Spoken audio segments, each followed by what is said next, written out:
Super Mario, the man, the myth, the legend, the idea, a video game icon who needs no introduction. I'm sure if you're watching this video already, you've at least known who he is and played at least one game, spin-off or main game included, though I bet you've never played Mario games like these.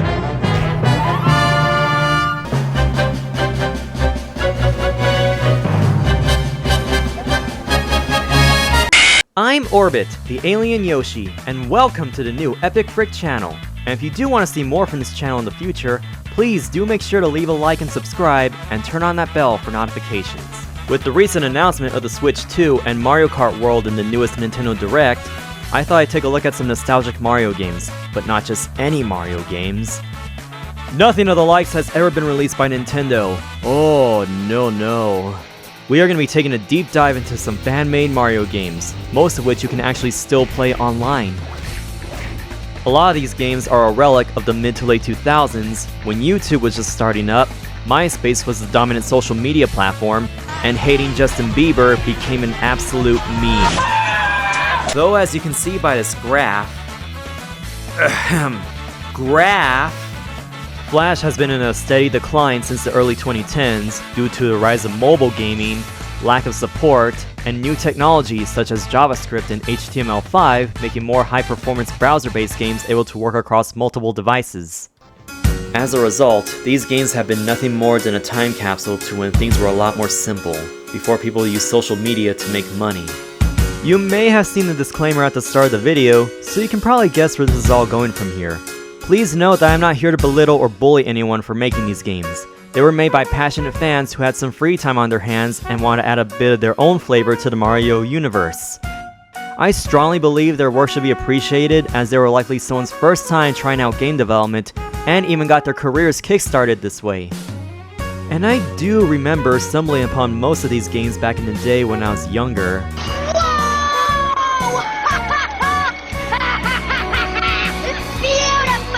Went about as well as you expected. With Adobe Flash Player getting discontinued on December 31st, 2020, anything that ran on Flash is virtually unplayable now. Yeah, Adobe. You know, the same company that holds you hostage when you have a Photoshop subscription and somehow gets itself bullied off of Blue Sky instantly. However, websites have been using Flash programs such as Ruffle, which plays Flash games using HTML5 to prevent most of these games from becoming lost media. Sites such as Flashpoint, a Flash Games archive site, and Newgrounds, where a lot of these games originated from, even have their own dedicated Flash players that emulate Adobe Flash.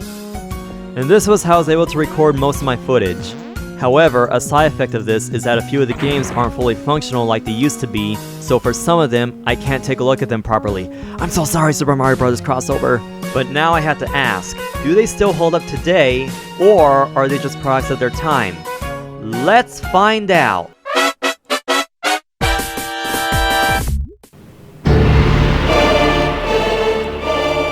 Starting right off the bat, we have Mario Combat, not to be confused with Mortal Kombat. Alright, let's get started. This is a side-scroller beat-em-up with elements of platforming, where you have to navigate through Bowser's castle to beat the absolute snot out of an army of Koopa Troopas that stand in your way. And I have to say, I really do like how smooth Mario's fight animation looks here. As I was writing the script of this video, I found out that the creator of this game, D-Sun, also worked on Bluey. Now that's gotta be quite the career pipeline. So why are you going around beating up not so defenseless Koopas? Well, according to the game, you're Super Mario. What does that mean? It means you have to go kick Bowser's ass. I'm not gonna go over the controls too much, as they're fairly simple, but you have one button to attack, and the arrow keys perform different punching or kicking attacks. This is a high score-based game, so performing combos against enemies is crucial to building up your score, but Mario is also a bit slippery here and will fly all over the place at times. Even when you're getting bum-rushed by a group of angry Koopas and then get tossed into lava and teleport to the start of the room again. Wall jumping takes a while to get used to as well. Mario kicks the wall automatically, so there's no having to time your jump the moment Mario makes contact with the wall, which can be a problem because you'll accidentally keep wall jumping. Alright, now on to Bowser. Bring it on, big boy! Okay, so after defeating Bowser, that's it. That's the whole game. I'm not really expecting some massive large budget game, but I did enjoy this one. It's really satisfying landing combos just because it looks cool.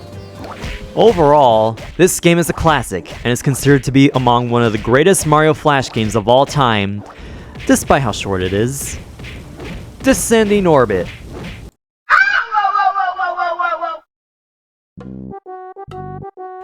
I don't know what it was with people back then, but everyone hated Toad.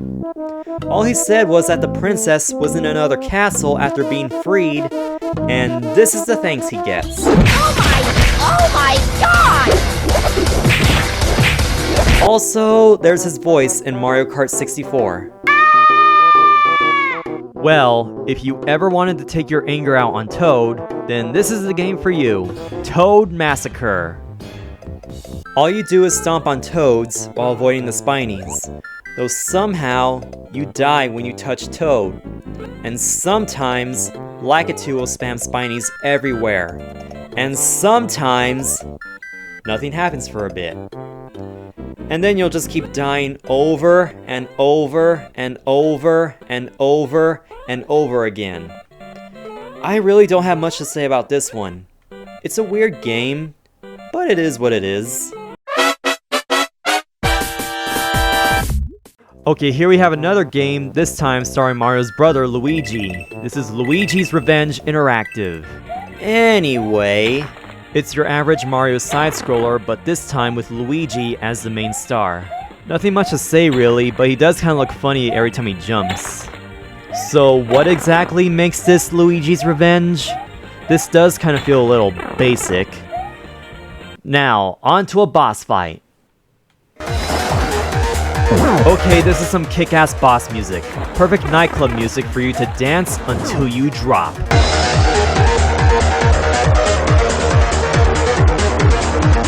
Next level, you navigate through Bowser's castle like normal, with some very familiar level gimmicks like from Super Mario World, and eventually face off against the big boy himself. I had no idea how you were even supposed to damage him. All I could do was dodge fireballs and bullet bills and get my health chipped away as I tried to figure out how I'm even supposed to fight him. Well, that was unnecessarily violent, but that's 2000's edgy humor for you. But that's not all the game has to offer, because there's also 2 mini-games included just as a little bonus. First is Toad Massacre, literally the same name as the last game I looked at. And this time you have a big cannon used to shoot toads that are falling from the sky, but try not to shoot the princess. You only have 1 minute to shoot as many toads as you can. Sometimes they spawn in alongside Peach, so it can be very easy to accidentally take her out. And every time you shoot her, you lose points. The second minigame is Kick-Ups, but it plays more like Hacky Sack with a cannon. And of course, you shoot Toad. You're supposed to keep Toad off the ground, but he moves so fast that your game will end with the blink of an eye, and you're using arrow keys, so moving is very precision based. I feel like Toad is constantly trying to avoid Luigi, and I don't blame him when he's constantly getting shot at. Now here's a weird one. I wouldn't really consider this a quote-unquote game, as it was more so created as a joke, but I'm putting it here anyway because I thought it was funny. And all you do here is punch Sonic in the face.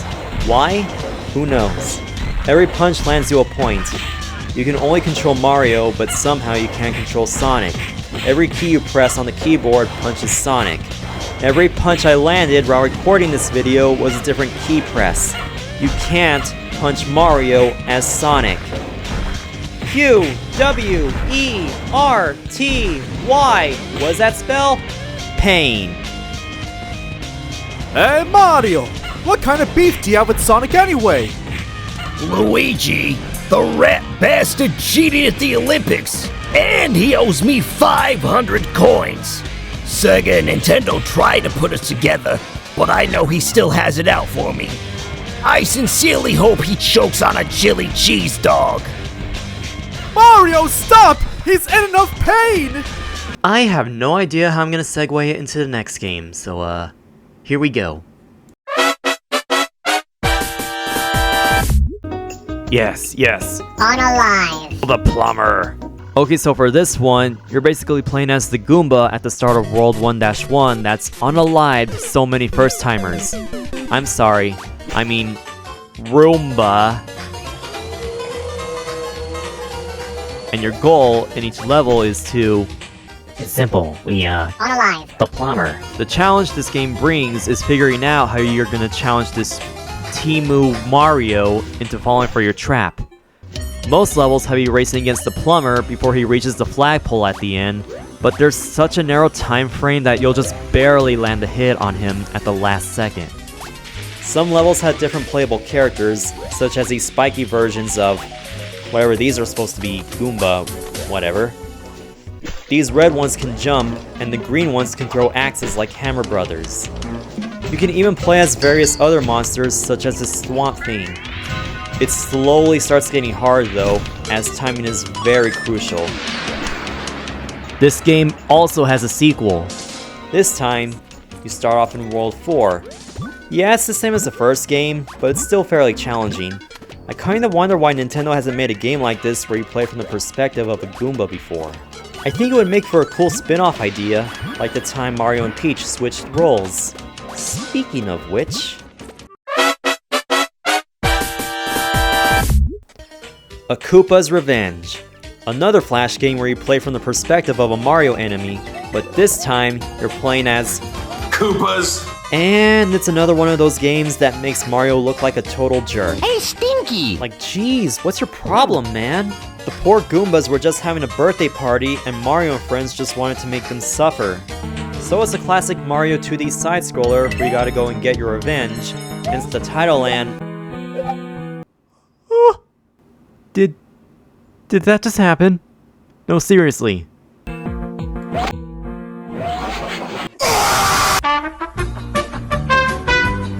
Anyways, let's just move on. Did you know this game has a sequel? Click anywhere to beginulate. Off to a good start. The story is basically the same as the first game. Watch out for Waluigi's dastardly doom drill. According to the author, Lamb Taco's description, both games are supposed to be set in an alternate universe where Bowser and his lackeys are the good guys and Mario and friends are pure evil, as evidenced by Mario having his own lava castle and Bowser being kidnapped this time around. Anywho, this one is more of an improvement over the first game in terms of visual and level design. The difference between the two is like night and day. I like how this time you have a choice between not only playing as a Koopa, but as a Shy Guy and a Goomba as well. Nothing really changes much with how each character plays, they still power up via mushrooms and fire flowers. I like how when Shy Guy is powered down, he loses his mask and covers his face, if he has one. And when he gets the fire flower, he's on fire. I'm burning! I'm burning! The enemies here are different this time around. Instead of killing Toad, Yoshi, and Baby Mario, you get some other kind of walking mushroom that is definitely not a Goomba and is absolutely not Toad. There's also these baby dolls representing Mario, Luigi, Wario, and Waluigi that act as your Dragon Coins from Super Mario World and Star Coins from the new Soup series.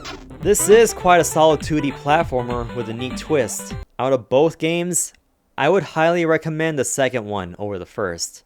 Next game. A bit of a sensory warning, by the way. Oh, Yoshi no gangsta. Okay, well... this is a game, apparently.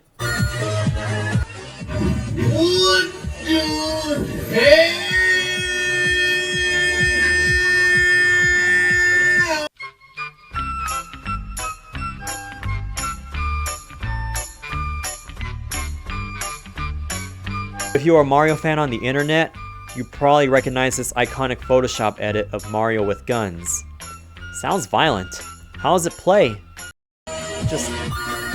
I'm at a loss for words. Well, this is the game. You're Gangsta Mario, alright. You're the literal PNG in what I'm assuming is meme land. It's a simple collect-a-thon platformer. All you gotta do is collect all these bullet... As I was saying, all you gotta do is collect all these bullet shells. That's pretty much it. Yeah, this is obviously a meme game, but it feels like I'm feeling the effects of ketamine mixed with caffeine. This is the whole game. The point is, it's supposed to be... The point is, it's supposed to be funny and weird. It's just like that Mario vs. Sonic game from earlier. While on the topic of Gangsta Mario, this next game is Super Mafia Brothers, where we got Mario as an actual gangster. Mario is seen falling asleep while watching The Godfather, while Toad is hopping endlessly, for some reason. It's another Mario side-scroller, but this time it's set in a dreamy black and white void, but Mario's got a pinstripe suit on now. And here, Mario's got a gun that he can use to shoot enemies. Say hello to my little friend. Seems like a simple run and gun action game, until you notice how weird the controls feel, and expect to accidentally die a few times because of those hopping Goombas, or overshooting your jump. Mario jumps like ass here. Like, come on! I can't land on that ledge without that Goomba ruining it for me! This level design could have been better. It's hard to tell if you're running through a solid wall and you can easily find yourself in a dead end and at the mercy of a random Goomba popping out of nowhere. Yeah, personally, I think this game is fine conceptually, but the overall execution isn't very good. I'm sorry, but it just doesn't play well for me. And now we got another Mafia-themed Mario game called Super Mafia Land, which actually doesn't feature any Mario characters, but the gameplay style is heavily inspired by Super Mario Bros. 2, or as it was known in Japan, Doki Doki Panic. You have 3 original playable characters, Giuseppe, Bruno, we don't talk about him, and Maria. Each character has their own strengths and weaknesses, similar to Mario, Luigi, Toad, and Peach in the original game. The developers did a really good job recreating the gameplay mechanics from SMB2. It's got the turnip throwing, the supercharged jump, and even the ability to float like Princess Peach. Some really solid level design here, and I really love the graphics.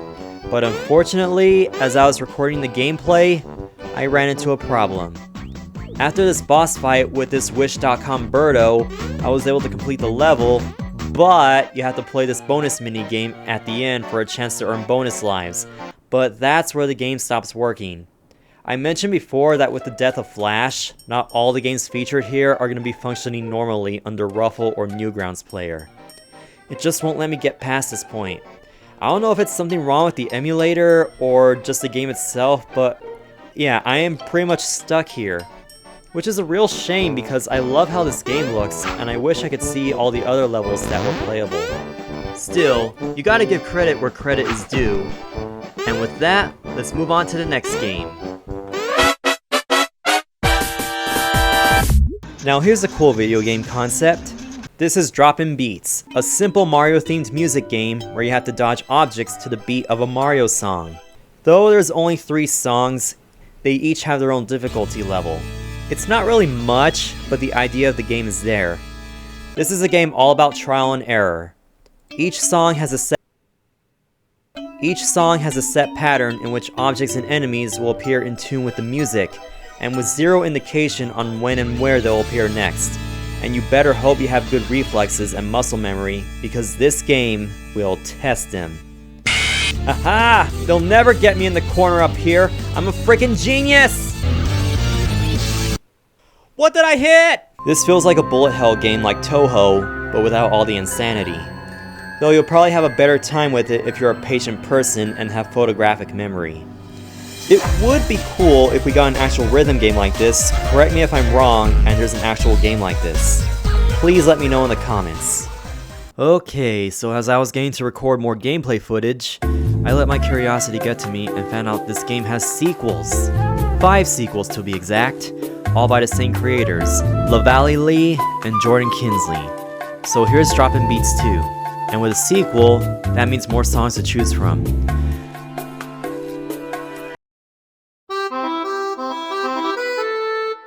I really like how some of the songs are fully orchestrated or remixed, all done by different music composers on Newgrounds.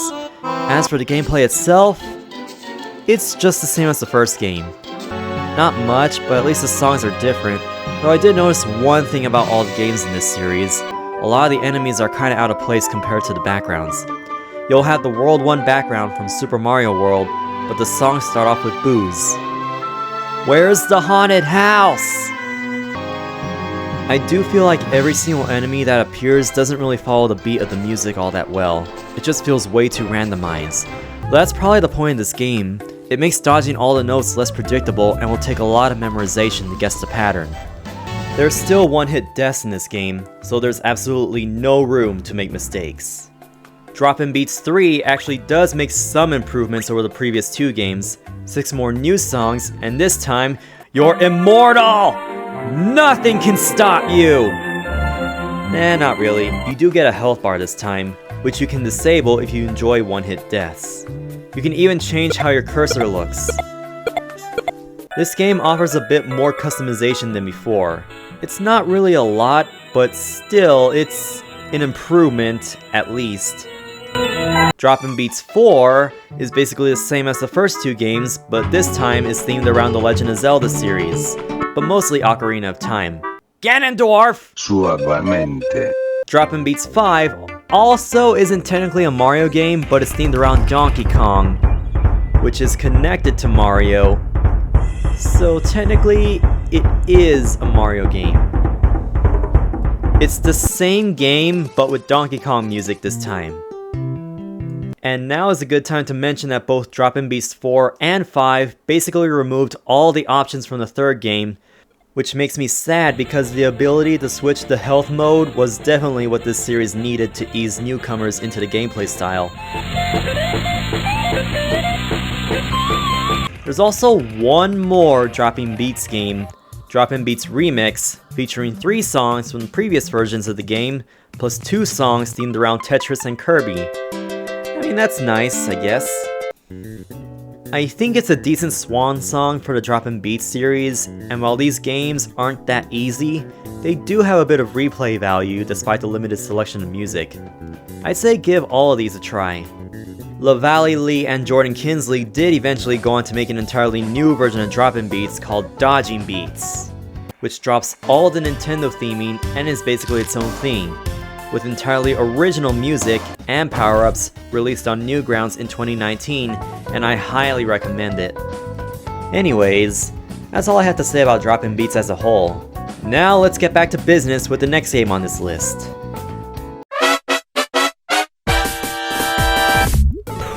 Ever play Balloon Fight on the NES?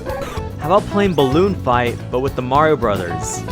This is Super Mario Bros. Balloon Trip. The story here is that Mario and Luigi have made peace with Bowser and have to find out why he hasn't shown up to their truce party yet, so they set out using party balloons to save him. So, like the original Balloon Trip mode in Balloon Fight, the goal is to float with your balloons and avoid obstacles. In this case, several Mario enemies. Even the enemies from Balloon Fight make an appearance here. We got Red Luigi here. The game auto-scrolls very slowly, so you really have to be patient with this game until the level is over. The Tanuki suit here actually improves your maneuverability, but fire flowers act as your main projectiles against enemies. If all your balloons pop, however, you will fall into the water below. But it's not over yet, because you can swim in this game. You just need to collect balloons to float back up, otherwise you'll lose a life. If you do make it far enough in this game, you will encounter boss battles. I made it up as far as King Babam, and trying to figure out how to fight him was a bit of a challenge. Every time you hit him, he changes his attack pattern, so waiting for an opening becomes less predictable. Why am I flying through Dr. Seuss land? Okay, moving on.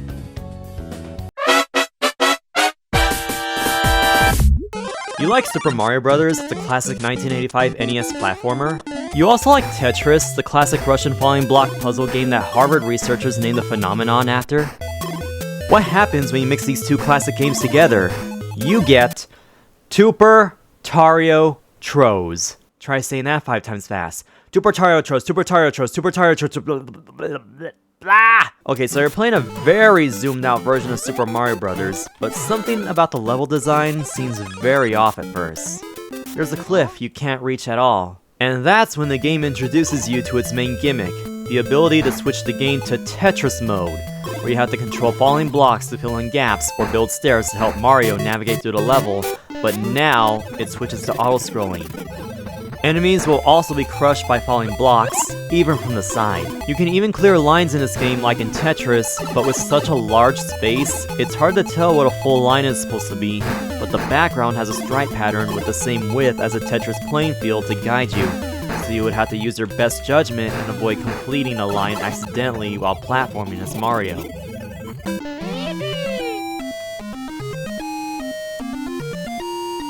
The castle at the end hasn't even been built yet, so you have to switch to Tetris mode to build the castle under a time limit.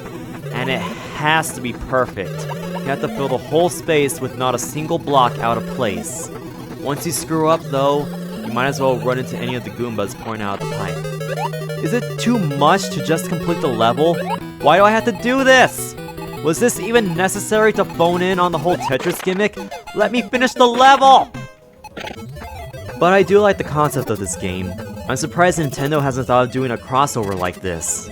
I mean, Nintendo has collaborated with Tetris before, we even have Tetris 99 on the Switch, but the idea to mix Super Mario Bros. Gameplay with Tetris is still genius.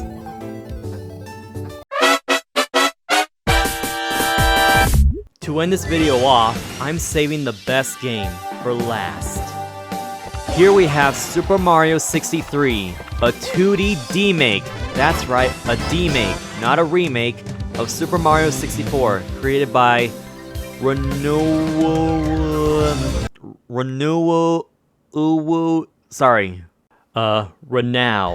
I don't know if I'm pronouncing that correctly. Well, anyway, out of all the Flash games I've shown in this video, this one is the biggest one of them all. We start off with a loading screen that's a shout out to the Wii Shop channel from back in the day.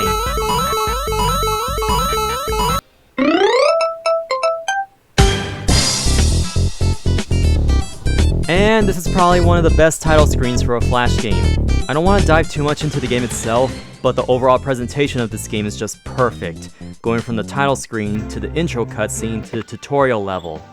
It was perfect. Perfect. Everything, down to the last minute details. After going through the tutorial level, you arrive at Princess Peach's castle.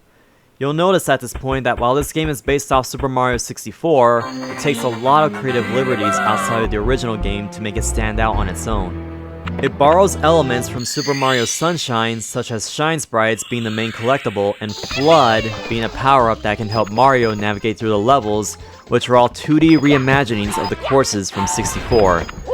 You can also collect hidden star coins to unlock items in the level editor. Oh yeah, did I mention this game has a level editor? I used to spend hours in this mode all the time.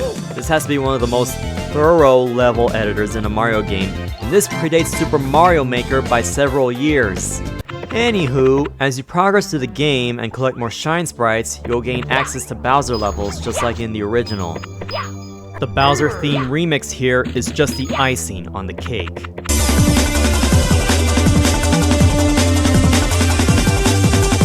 Every time you defeat Bowser, you unlock access to more flood nozzles, which can allow you to visit areas previously unavailable in both the levels and the castle. The castle even has secret areas that you can sneak into that serve as shortcuts to levels that are normally blocked off without enough Shine Sprites, so if you don't know where you're going, you'll start to feel the difficulty curve. There's just so much about this game that I want to rave about, but I want to avoid going into spoilers. But I am gonna say one thing. So long, Bowser! They made Bowser feel like a legitimate threat, almost like in Super Mario Galaxy. This is a game you'll have to see for yourself to get the full experience. I highly recommend this game to any Mario fan if you're curious about it.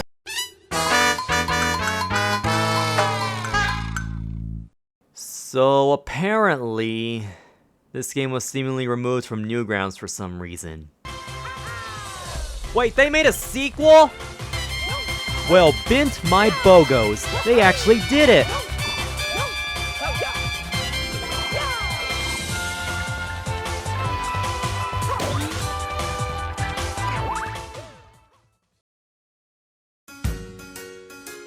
And with that, this was a showcase of various Mario Flash games that were made by passionate fans. These are a fun little nostalgic romp through a bygone era of the internet in the Mario fandom, and I'll be honest, I kinda miss those days. It's just interesting to see the way fans would interpret their idea of Mario and put those ideas down in a playable format. And that's not even every game. I'm well aware that there's plenty of games that I didn't cover in this video, but that was intentional, and I do plan on doing a second video on them in the future if there's more of a demand for them. And there's so many topic ideas I have for more videos later down the line. So please, tell me in the comments what your favorite Mario Flash game was, and please give me some suggestions on which Flash games I should cover next. Thank you for watching, and Godspeed, viewers!